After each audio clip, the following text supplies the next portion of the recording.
I have traveled to some of the most fascinating places in Southeast Asia. And I want to be honest with you, Myanmar blew my mind. The temples, the culture, the people, the raw, untouched beauty of a country that feels like it exists outside of time. I was not prepared for how moving it would be. But then I landed in Malaysia, and something shifted because Malaysia did not just impress me as a traveler. Malaysia made me question everything I thought I knew about what a developing country is supposed to look like. Everything I assumed about Southeast Asia. Everything I believed about which parts of the world had figured things out and which parts were still catching up. Malaysia is not catching up to anybody. In some very important ways, Malaysia is ahead. And today I'm going to show you exactly what I mean. Stay with me, because this one is going to change how you see this part of the world. Let me start with Myanmar, because I did not want this video to feel like a dismissal of a country that genuinely moved me. Myanmar deserves its flowers first. Bagan. If you have never seen photos of Bagan, stop this video right now, search it, look at it for 60 seconds, and then come back. Over 2,000 ancient Buddhist temples and pagodas spread across a dry plain in central Myanmar. Some of them date back to the 9th century. You can rent an e-bike at sunrise and ride between them as hot air balloons drift overhead and the light turns everything gold. I am not exaggerating when I say it is one of the most spiritually overwhelming experiences I have ever had in my life. Yangon has a chaotic, layered, fascinating energy that no guidebook fully captures. The Shwedagon Pagoda, a Buddhist stupa covered in real gold, rising 60 meters into the sky, is unlike anything I had ever seen. The street food, the tea shops where old men sit for hours debating everything. The night markets, the warmth of ordinary people who had every reason to be guarded with foreigners, but were not. Myanmar is raw. It is complicated. It carries deep political pain and extraordinary natural beauty simultaneously. It is a country that gets under your skin and stays there. But here's the thing about Myanmar that you feel the moment you arrive and the moment you leave for Malaysia. Myanmar is a country where the potential is enormous and the infrastructure is almost non-existent. Roads that crater, power cuts that happen without warning, internet that drops in the middle of a sentence, a gap between what the country could be and what the system has allowed it to become, and then the plain lands in Kuala Lumpur. And the contrast hits you like a wall. I want to describe the moment of arriving in Kuala Lumpur because I think it tells the whole story more efficiently than any statistic. You land at KLIA, Kuala Lumpur International Airport, and the first thing you notice is the size. The terminal is enormous. The ceilings are glass and steel, and they arc above you like something designed to make you feel like the future arrived while you were not looking. Inside the terminal, there is an actual rainforest, living trees, real plants, a deliberate design decision to bring the outside world in. Immigration is fast. The halls are clean. The signage makes sense in multiple languages. Nobody is yelling. Nobody is confused. The system is just working quietly, efficiently, without drama. And then you walk to the train. The KLIA Express, a dedicated express train that takes you from the airport to the center of the city in 28 minutes. No traffic, no taxi negotiation, no confusion. You buy a ticket from a machine that accepts cards and cash and is available in English. You board a train that is air-conditioned and quiet and on time. You sit down. You arrive that I remember sitting in that train and thinking, this is better than what I experienced arriving in London last year. This is better than arriving in New York.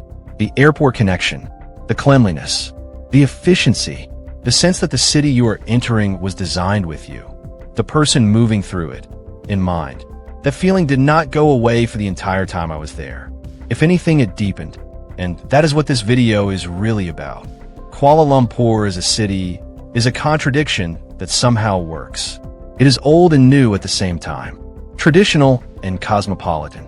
Deeply religious and completely open. A city where you can eat Malay food for breakfast, Indian food for lunch, and Chinese food for dinner, all within a 1-kilometer radius. And every single meal will be outstanding.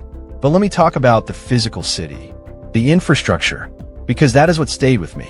The rail network in KL is something that needs to be experienced to be believed. Multiple lines, the MRT, the LRT, the monorail, the KTM commuter, connecting different parts of the city and the wider Klang Valley region. All of them integrated under one ticketing system. All of them running on time. All of them air-conditioned. All of them clean. I took the MRT from the city center out to Subang and back on a whim one afternoon just to see what it was like. The train arrived in 2 minutes. The seats were comfortable. The stations were well lit and had clear signage. It cost me the equivalent of about 70 cents US. 70 cents. Air-conditioned. On time. Clean. I have paid $4 for a New York subway ride that smelled like something had died in the tunnel and arrived 11 minutes late. Beyond the trains, the roads. KL has a highway network including elevated expressways and smart toll systems that genuinely manage traffic flow in real time. Does KL have traffic? Yes. Any city of 9 million people has traffic. But the infrastructure exists to move people. The systems exist, and they work. Then there is the internet. I pulled out my phone on day one, bought a local SIM card for about $10 US, and for the next 10 days, I had 4G coverage that was faster than the Wi-Fi in my apartment back home. In the MRT tunnels underground, in the hawker stalls in Chow Kit, in the elevator of a mid-range hotel. Full signal, fast connection, always. This is not an accident. This is the result of deliberate investment in digital infrastructure that Malaysia made a national priority. Real quick, if you're enjoying this video and you want to see more honest travel content that goes beyond the usual tourist highlights and actually talks about what these places are really like, hit subscribe right now. I put real time and research into every video on this channel, and I would love for you to be part of the community. Subscribe, hit the bell, and let's keep going, because the next part of this video is the part one I've been most excited to share. I cannot talk about Malaysia without talking about the food. I refuse, because if the infrastructure is what impressed my brain, the food is what captured my soul. Malaysia has one of the greatest food cultures in the world, and I say that having eaten in Italy, Japan, Mexico, and Thailand. The Malaysian food scene is something else entirely. Nasi lemak, coconut rice served with sambal, fried anchovies, peanuts, cucumber, and a hard-boiled egg, is the national dish, and it is available everywhere. At roadside stalls at 6 in the morning, in airport restaurants, in 5-star hotels that serve at brunch. It is simple and it is perfect. Char kway teo, roti canai with dal, laksa, sendal, Hainanese chicken rice, banana leaf rice in brick fields, the Indian quarter of KL, where you eat with your hands, often actual banana leaf, and servers keep walking around refilling your rice and curries until you physically cannot eat anymore. And all of this, all of it, is available at hawker stalls and capitium coffee shops for the equivalent of $2 to $4 US a meal. A full meal, not a snack, a real meal. The people in Malaysia were something I was not fully prepared for. Warm without being performative. Helpful without being intrusive. In KL, specifically, a city of millions from multiple ethnic backgrounds, there's an ease to the way people navigate each other's differences that took me by surprise. Malay, Chinese, Indian, expat, everyone sharing the same food courts, the same trains, the same streets. Not without tension. Malaysia has its own complicated ethnic and political history, but with a daily practice tolerance that many more famous cities could benefit from studying. Here is what I want you to take away from this video beyond the travel impressions. Malaysia is a country that most of the Western world does not think about seriously. It does not dominate headlines. It does not feature heavily in the international conversation about where power and progress are happening. It is not Tokyo or Singapore or Dubai, cities that have broken through into the global imagination as symbols of modernity. But Kuala Lumpur is doing something genuinely important quietly and without asking for anyone's attention or approval. It is building a city that works, a city that moves its people efficiently and affordably, a city that feeds them extraordinarily well, a city that is clean and safe and connected and still, deeply human in a way that some of the world's most famous cities have lost somewhere along the way. Myanmar showed me beauty and potential that poverty and politics have not yet allowed to fully emerge.